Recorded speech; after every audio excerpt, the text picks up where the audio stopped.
आम खबर से आपको आगाह करेंगे कि कासिम सुलेमानी के जनाजे में एक अहम ऐलान कर दिया गया है। जी हां, कासिम सुलेमानी के जनाजे में एक अहम ऐलान कर दिया गया है। हर ईरानी $1 जमा करेगा। इस खतीर रकम से क्या तहलका खेज काम किया जाने वाला है, जानकर अमरीका की नींद हराम हो जाएगी। जनरल कासिम सुलेमानी की आखिरी रसूमात के मुंतजमीन ने ऐलान किया है कि हर ईरानी $80 मिलियन की रकम जमा करने के लिए एहतियात दें। जनरल कासिम सुलेमानी के जनाजे के मुंतजमीन ने मशहद में लोगों से अपील की है कि हर ईरानी $1 अतिया दे, जिससे $80 मिलियन की रकम इकट्ठी हो जाएगी। ईरान ने अमेरिकी सदर डोनाल्ड ट्रंप के सर की कीमत मुकर्रर कर दी।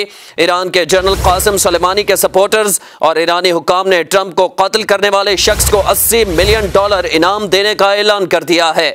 जनरल कासिम सुलेमानी की आखिरी रसूमात के मौका पर ईरानी मुंतजमीन ने यह ऐलान किया।